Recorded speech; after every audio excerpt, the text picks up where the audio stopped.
కడప జిల్లా ఒంటిమిట్టలో శ్రీ సీతారాముల కళ్యాణోత్సవం రాత్రి 8:30 గంటలకు ముగిసింది. సీతారాముల కళ్యాణోత్సవం సందర్భంగా శుక్రవారం సాయంత్రం 5:30 గంటలకు బెంగళూరుకు చెందిన స్ఫూర్తిరావు ఆలపించిన శ్రీరామ గానామృతంతో భక్తులు తన్మయత్వం చెందారు. సీఎం చంద్రబాబు నాయుడు, భువనేశ్వరి దంపతులు ప్రభుత్వం తరపున స్వామివార్లకు పట్టు వస్త్రాలు సమర్పించారు. అంతకుముందు తిరుపతి ఎస్వి సంగీత నృత్య కళాశాల విద్యార్థులు శ్రీరామ వైభవంపై నృత్య రూపకం ప్రదర్శించారు. ఇందులో విశ్వామిత్ర మహర్షి యాగ రక్షణార్థం రామ లక్ష్మణులను ఆశ్రమానికి తీసుకువెళ్లటం, అక్కడ రాక్షసులను సంహరించడం ప్రదర్శించారు. అనంతరం సీతారాముల కళ్యాణం కథను చక్కగా భక్తిభావంతో ప్రదర్శించిన తీరు చూపరులను ఆకట్టుకుంది. రామ రామ జయరామ కీర్తనకు డప్పు, చక్క భజనలతో సాంప్రదాయ జానపద నృత్యం ఎంతగానో అలరించాయి. మనం అందరం సీతారామ కళ్యాణానికి వచ్చాం. ఒక బ్రహ్మాండమైన ఉత్సవం అంగవైభవంగా జరిగింది.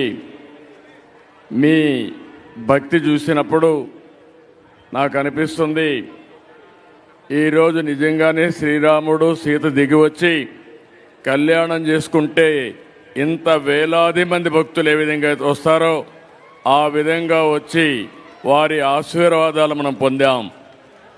ఇది మనందరి పూర్వజన్మ సుకృతం అని చెప్పి మరొకసారి మీ అందరికీ విజ్ఞప్తి చేస్తున్నాను. ఈరోజు మనందరం కూడా కొన్ని సంకల్పాలు చేశాం, వారిని తలుసుకున్నాం, వారి దగ్గర నుంచి ఆశీస్సులు తీసుకున్నాం. ఈరోజు మనందరి ధ్యేయం ఒకటే.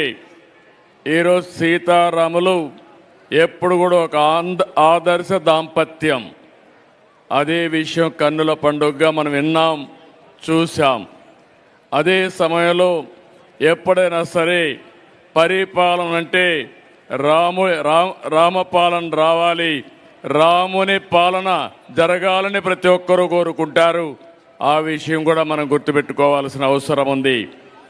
ఒక ఆదర్శం అంటే తండ్రికి గౌరవం ఇచ్చి ఒక మాట చెప్తే రెండో మాట మాట్లాడకుండా వనవాసం వెళ్ళిన వ్యక్తి శ్రీరామచంద్రుడు అని చెప్పి కూడా నేను మీకు తెలియజేస్తున్నాను.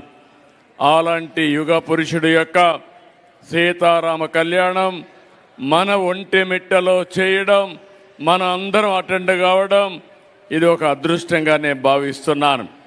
విభజన జరిగిన తర్వాత ఒకప్పుడు సమైక్య ఆంధ్రప్రదేశ్లో భద్రాచలంలో సీతారామ కళ్యాణం కానీ శ్రీరామచంద్రుడి దర్శనం చేసుకునేవాళ్ళం.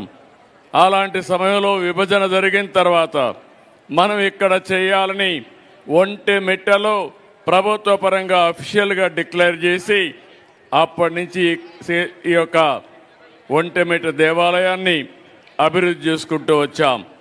మొట్టమొదటిసారిగా ఈ ఒంటిమిట్ట దేవాలయాన్ని దేవస్థానానికి ఇచ్చి వెంకటేశ్వర స్వామి కనుసన్నల్లో ఈ దేవాలయ పాలన జరగాలని చెప్పి నిర్ణయించాం.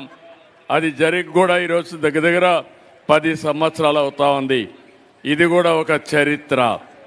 ఈరోజు 11వ శతాబ్దంలో ఈ టెంపుల్ కట్టారు. ఏకశిల, ఒకే శిల పైన కోదండరామస్వామి కానీ, అదే మరి సీతాదేవి కానీ, లక్ష్మణుడు కానీ ముగ్గురిని ఒకే శిల మీద తీసుకొచ్చారు.